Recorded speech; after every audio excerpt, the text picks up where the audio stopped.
I am Ferdinand Marcos, and I am the President of the Republic of the Philippines. I stand today on behalf of 110 million Filipinos. Sa mga nagbebenta ng bigas sa merkado, nasusunod ba ito pong ipinatutupad ngayong price ceiling sa bigas, Asek? So far, ongoing tayo sa Metro Manila.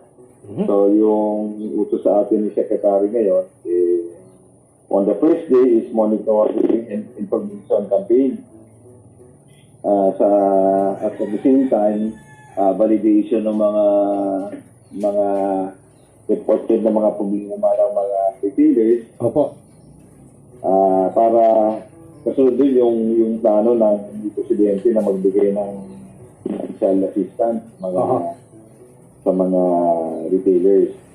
So, kanina umaga, kasama namin si Mr. Zamora, Chairman Artes ng MMDA, si Yusef Pangaliban ng DA, bumisita kami sa Agora Market ng San Juan. Tapos, pagkatapos nun, diretso naman kami sa NEPA Q-Mart, kasama naman si Mayor Belmonte ng Quezon City. So, at the same time, ongoing ngayon yung mga iba-ibang teams ng DTI at DA, composite tayo, diikot sa iba't ibang mga palengke at ng Metro Manila. So far, dun sa nakita namin, meron naman na available na prices na 41 and 45 sa mga merkado. Tapos may mga nakita, bumisita rin tayo sa mga supermarkets, may nakita rin tayo na nagtitinda ng 45 pesos sa real meal rice sa individual pack sa Save More. So yun lang so far na latest. Tapos tuloy-tuloy tayo sa pagbisita ngayon, pag-monitor at kasama sa ito sa atin ng Secretary at ng Presidente, i-validate namin yung listahan ng mga retailers nationwide. Isilitin yung listahan para sa financial compensation or assistance na hopefully masimulan by next week. Gusto ko rin ilinaw na this is the first day, pero gusto rin namin ilinaw na this measure is a stopgap measure. Temporary lang to, hindi ito nakikitang tumagal. At dahil palapit na rin yung anihan at maraming parating na mga importasyon, hopefully in the coming weeks, stabilize na yung market at hindi na kailangan sumausaw sa merkadong sa presyuhan ng bigas. May tanong lang po ako, Asek Overo, kumusta naman po yung pila? Dahil nalaman ng taong bayan, marami ho ba ngayon nakapila or nag-uunahan diyan sa mas mababang presyo ngayon ng bigas? At meron po ay sir, sige po, go ahead. May mga pila, hindi naman pila, pero maraming bumibili. Maraming po bumibili. Maraming bumibili. Tapos sa Save More, marami rin na bumibili sa Save More na nakita namin. So tuloy-tuloy, naghihintay pa kami ng mga reports as we speak. There is a suggestion, sorry sir to cut you there is a suggestion na kung po pwede ilimitahan yung pwedeng bilhin ng ating mga kababayan kasi baka naman yung iba, dahil alam naman nilang temporary nga ito, ay sobra-sobra namang bumili at maubusan po yung ibang mga mamimili. Sabi hanggang 5 kilos lang daw or 10. Wala namang ganong ginagawa yung mga retailers. Pero kasabay din sa pag-ikot natin, meron din kasama rin sa utos sa atin, kausapin yung mga traders na pwede mag-supply ng mas murang bigas para hindi maubusan sa merkado.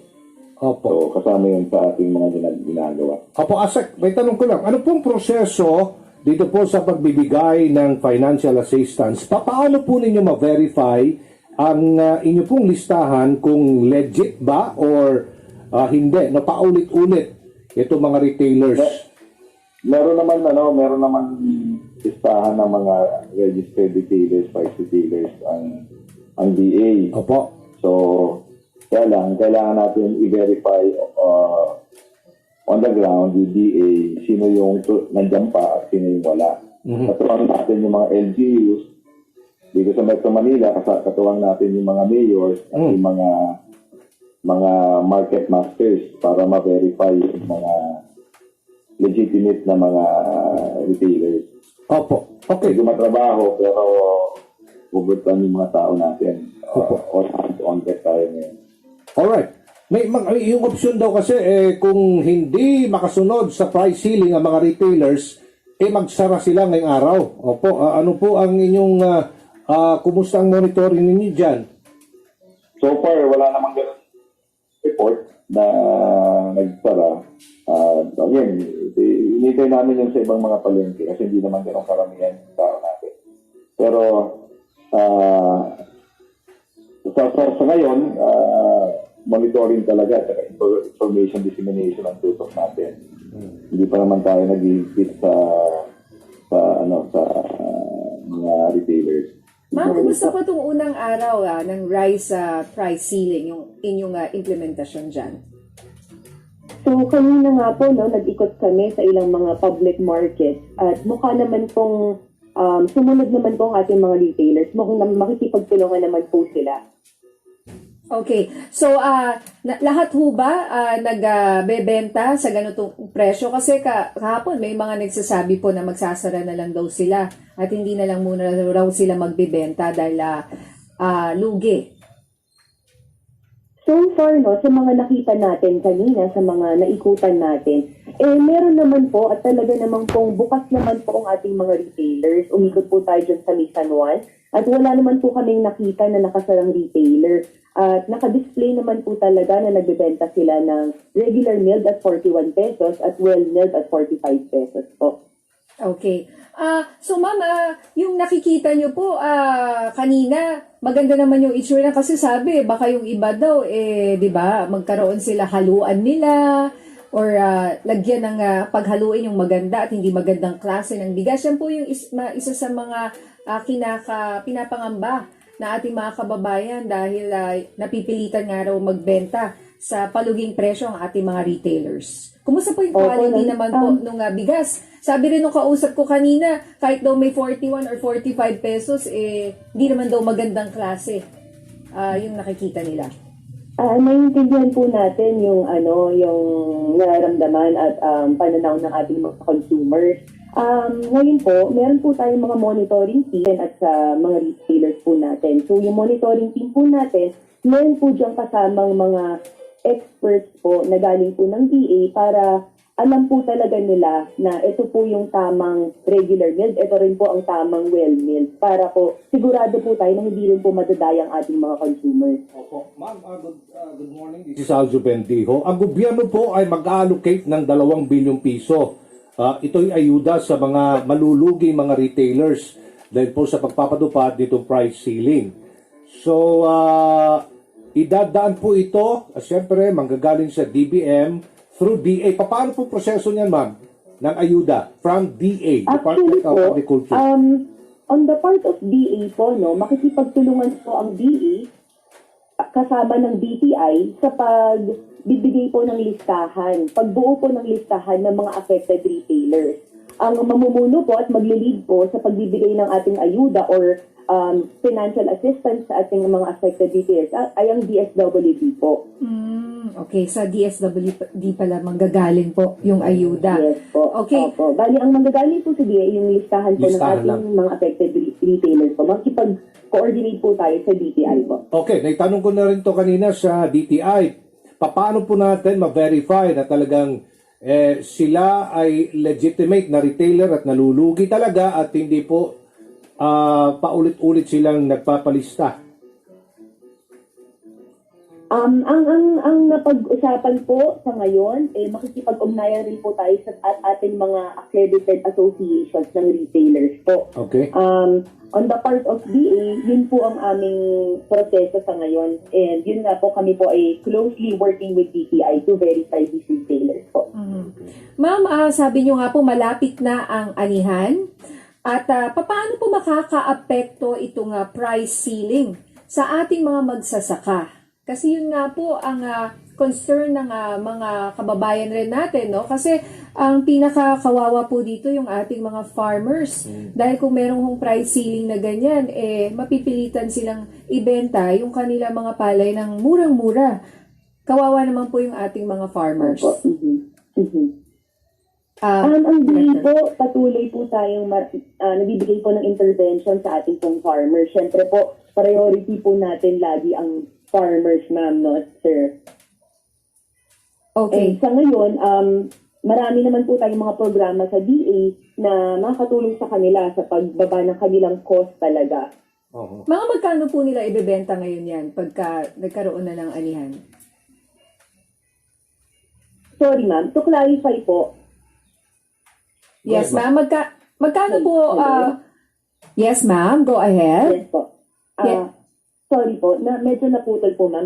Ulit na lang Yung po. tanong ko po, since malapit na po yung anihan, sabi marami raw production, magkano po nila ibebenta yung palay, yung mga magsasaka po natin? Naku, nagdedepende po yan talaga sa kanilang cost of ating production kasi marami pong factors to consider. Alam naman po natin na ngayon, talaga pong nagka-fluctuate ang ating presyo. So sa ngayon, hindi po natin masasabi pa po. I-explain ko lang, no? Ang presyo ng last harvest season ng basa, no? Ibig sabihin yung fresh harvest is nasa 16 to 17 pesos. No? Ito is yung pag mag-harvest ang makina, yung harvester, ito is pupunta sa isang farm and ina-harvest ito. Yung fresh harvest is nasa 16 to 17 pesos. Opo. Per ano And, po? per kilo. Per kilo, di ba? Ito is kung na-dry ito last season, binibili ito sa 19 pesos nung January to March. No? Nung April and May, medyo tumaas ang presyo. Nung April, yung dry, umabot ng 19.50. Nung May, umabot ng 20 pesos. Yung dry. Yung wet naman at that time, yung fresh harvest, umabot ng 18.50. Okay. Sa ngayon, ang presyo ng ating fresh harvest nasa 19 pesos. Yung dry ho, umabot ng 23 to 25 pesos. So, ang sa farmer side, okay na yan. Dahil, first, yung pataba, nung harvest time ng first cropping season, yung November, December, January na tanim, last year, ang harvest is March to May, no? Ang pataba kasi at that time is 2,700 to 2,800 pesos. Sa isang hektarya, mga 8 to 10 kabans ang ginagamit. So yung farmers, ang inputs, almost 20 plus thousand. No? Itong harvest season, itong planting season ng June, May, June, July, ang pataba bumaba ng 1,000 pesos. Nasa 1,700.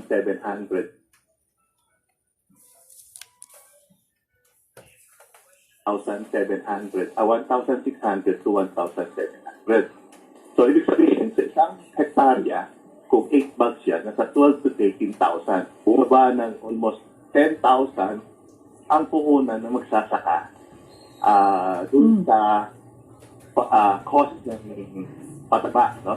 Okay. And ang ating government nagbigay ng 4,000 pesos na fertilizer subsidy para sa ating mga magsasaka na nagtatanim ng 5 hectares down. No? And yung seeds ng kung ang gamit ng farmers like inbreed seed, galing dun sa rice tarification law, ibibigay yung inbreed seed na libre. Pagka galing naman sa PA, may binadget ang Kongreso na 12 billion para sa hybrid rice. Itong binhit na seeds, no? Binigay naman sa magsasakayan ng libre rin. So, ibig sabihin, yung farmers, hindi nabibili ng state, tsaka may 4,000 subsidy galing sa ating government. So, ibig sabihin, yung presyo na recent price ngayon, na 23 to 25, kung bibilihin sa magsasaka, may kita na yung magsasaka kasi more than yung presyo last na cropping season. Okay. Fairness sa magsasaka kasi kung sa 25 pesos for example, ang average yield natin is 4,200 kilos sa isang hektarya, may neto siyang may gross income siya na 105 to 110,000 no? Sa isang hektarya. Ang gastusin sa isang hektarya ngayon nasa 40 to 45,000 per hectare. So isang hektarya may netong income ang magsasaka na 55 to 60,000 sa 3 months time, no? Yung harvest to 4 months time. So ibig sabihin, mas maganda yung presyo ngayon compared last harvest. Ayan. So, maganda po yung mga binalita nyo, Chairman, no? Etong price cap na to, will it affect the present pagbebenta ng ating mga magsasaka? Hindi naman dahil doon sa 25 pesos, pag nag-killing yan, kausap natin yung mga member natin na rice miller, ang puhunan nila is, times 1.6%. No? So, ang lalabas doon is 38 pesos ang puhunan nila. And pag-deliver nila sa Manila, plus 2 pesos yung kita nila, 40, plus 1 pesos yung delivery. So, 41 pesos, pwede na ito ma-deliver sa Manila and the wholesaler can mark up 2 pesos per kilo and yung retailer 2 pesos per kilo para maabot yung 45 pesos. Ayun. So tama ho ba na talagang yung mga retailers natin ay mapupwersang ibenta na itong mga local rice natin dahil mas dihamak mura ito sa mga imported na bigas. Opo. Ngayon, may mga mungkahi din, sir, no, na makialam ng NFA, National Food Authority, na i-take advantage ito pong harvest season at bilhin yung mga palay sa ating mga magsasaka. Kaya kami sumunod kay Pangulo. Last season kasi, itong taon na ito, nagbigay ang Pangulo ng additional 2 billion budget sa NFA. 7 billion, ginawang 9 bilyones. Nalaman lang namin na hindi sila bumili ng palay last hearing, no, sa Kongreso. Na in which, ang naiwan na pera nila is 8.5 bilyones. Doon sa presentation ng DA, ang average price ng pagbili ng palay dito sa Pilipinas is 19 pesos. Yung pagbili ng NFA sa 19 pesos, dapat nakabili sila. No? Tapos sila ang sumigaw na 1.5 days na lang yung inventory, nagpanik lahat, bumili ng mas mataas na presyo. No? So, ang sabi namin, ang NFA, hindi ginagawa yung trabaho nila. Kasi, dapat, nakaangkat sila ng bigas, in case of emergency, may labas nila yung bigas, di ba? So, ang nangyari, wala silang inventory, no? Yung pera na hawak nila, 8.5 billion, nandun pa sa kanila. Okay, sige po. Okay, so ngayon sir, ano po ang nakikita ninyo? Sinasabi nga po natin, no, stop gap measure lang po. Itong pansamantala lang, itong price cap na binibigay po sa ating bigas. Para po sa inyo, ano po yung kailangan talagang gawin ng ating gobyerno para po maaksyonan na itong punot dulo ng problemang ito? Sabi nyo nga po, tumutulong naman, binigyan naman kayo ng mga incentive. Tsaka, marami naman pong supply. Hindi kailangan mag-import. Ang projection ng SINA, ang harvest natin for July to December, aabot ng 10.8 million metric tons na palay. Kung converted ito sa bigas, it's almost 7.02 million metric tons metric tons na bigas.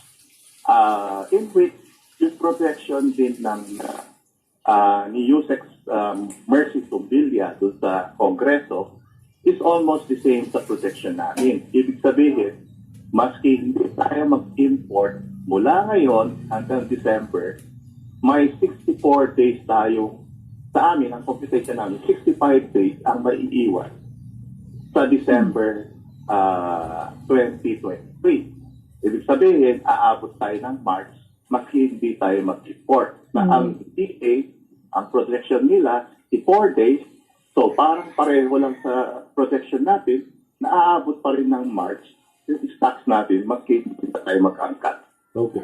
Ayun. So, ayaw nyo na po tayong mag-import.